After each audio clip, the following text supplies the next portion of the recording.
Good morning বৃত্তান্ত, আপনাদের সঙ্গে রয়েছি আমি অনিন্দিতা। চোখ রাখবো আজকের খবরের মর্নিং আপডেটে। আজকের আবহাওয়া কেমন যাবে, আমাদের সঙ্গে টেলিফোনে রয়েছে আমাদের প্রতিনিধি। জেনে নিন তার থেকে আজকের আবহাওয়া রিপোর্ট।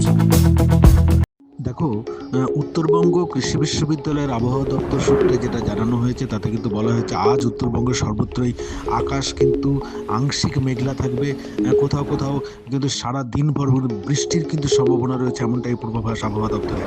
আবহাওয়া দপ্তর সূত্রে জানানো হয়েছে সেটা আজ উত্তরবঙ্গের উত্তরের 3 জেলা জলপাইগুড়ি, আলিপুরদুয়ার, কোচবিহার সহ উত্তর দিনাজপুর, দক্ষিণ দিনাজপুর এবং মালদা জেলার ক্ষেত্রে কোথাও কোথাও কিন্তু হালকা থেকে মাঝারি বৃষ্টি হতে পারে।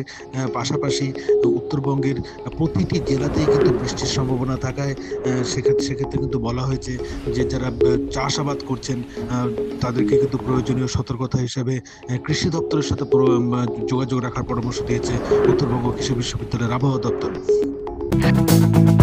কি বলছে আজকের গ্রহ নক্ষত্র তিথি, রাশি তথ্য অনুযায়ী কেমন যাবে আজকের দিনটি জেনে নিন।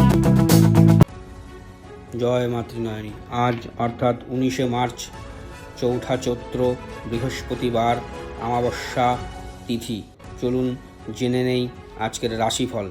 মেষ রাশির জাতক জাতিকার ক্ষেত্রে শত্রুতা হওয়ার সম্ভাবনা থাকছে। বৃষ রাশির জাতক জাতিকার ক্ষেত্রে আয় ভালোই হবে আজকের দিনে। মিথুন রাশির জাতক জাতিকার ক্ষেত্রে প্রেম প্রণয়ে জড়িয়ে পড়তে পারেন। কর্কট রাশির জাতক জাতিকার ক্ষেত্রে হঠাৎ ঝগড়া বিবাদে জড়িয়ে পড়তে পারেন। সিংহ রাশির জাতক জাতিকার ক্ষেত্রে পারিবারিক দ্বন্দ্ব বাড়তে পারে। কন্যা রাশির জাতক জাতিকার ক্ষেত্রে মানসিক কষ্ট অনুভব হবে। তুলা রাশির জাতক জাতিকার ক্ষেত্রে দৈহিক শান্তি পাবেন আজ। বৃশ্চিক রাশির জাতক জাতিকার ক্ষেত্রে অযথা ঝগড়া বিবাদে জড়িয়ে পড়তে পারেন। ধনু রাশির জাতক জাতিকার ক্ষেত্রে নতুন কোনো প্রেম সম্পর্কে জড়িয়ে পড়বেন আজ। মকর রাশির জাতক জাতিকার ক্ষেত্রে পারিবারিক শান্তি বিঘ্নিত হবে। কুম্ভ রাশির জাতক জাতিকার ক্ষেত্রে আয় উন্নতি ভালোই হবে আজ। মীন রাশির জাতক জাতিকার ক্ষেত্রে কোনো তীর্থ ভ্রমণে বেরিয়ে পড়তে পারেন আজকের দিন। নমস্কার। দেখে নিন গত 24 ঘন্টার খবরের দুরন্ত আপডেট।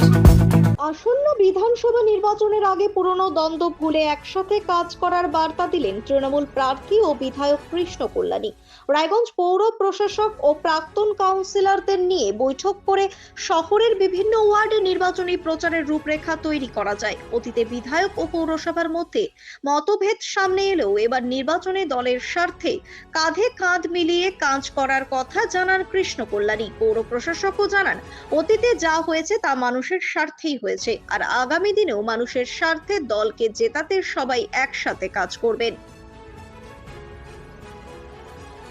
হেমতাবাদ ব্লকের বিষ্ণুপুর গ্রাম পঞ্চায়েতের বাহালা এলাকায় নিকাশি ব্যবস্থার অভাবে জলমগ্ন হয়ে পড়েছে স্কুল চত্বর। Bahala primary school, junior high school ও অঙ্গনওয়াড়ি কেন্দ্রের সামনে সামান্য বৃষ্টিতেই মাঠ ও রাস্তায় জল জমে পুকুরের আকার নিচ্ছে। জমা জল পেরিয়ে স্কুলে যেতে হচ্ছে শিক্ষক শিক্ষিকা ও পড়ুয়াদের। ক্লাসরুম ও খেলার মাঠেও কাদা জমে থাকায় ব্যাহত হচ্ছে পঠন পাঠন এবং নিরাপত্তা নিয়ে উদ্বেগ বাড়ছে। দীর্ঘদিনেও সমস্যার সমাধান না হয় ক্ষোভ প্রকাশ করেছেন অভিভাবক ও স্থানীয় বাসিন্দারা। দ্রুত নিকাশি ব্যবস্থার দাবি জানানো হয়েছে প্রশাসনের কাছে। তৃণমূল কংগ্রেসের নেতৃত্বদের নিয়ে হেমতাবাদের থানা কালীবাড়িতে পুজো দিয়ে ভোট প্রচার শুরু করলেন হেমতাবাদ বিধানসভা আসনে তৃণমূল কংগ্রেসের প্রার্থী সত্যজিৎ বর্মন। বুধবার দুপুরে তিনি প্রথমেই হেমতাবাদে পুজো দেন। এরপর তিনি দলীয় নেতৃত্বদের নিয়ে বৈঠক করার পাশাপাশি ভোট প্রচার শুরু করেন। প্রার্থী ছাড়াও তৃণমূল কংগ্রেসের হেমতাবাদ ব্লক সভাপতি আশরাফুল আলী, সহ সভাপতি মুজিবুর রহমান দুলাল, যুব সভাপতি আশিক নওয়াজ সহ অন্যান্যরা উপস্থিত ছিলেন এই কর্মসূচিতে।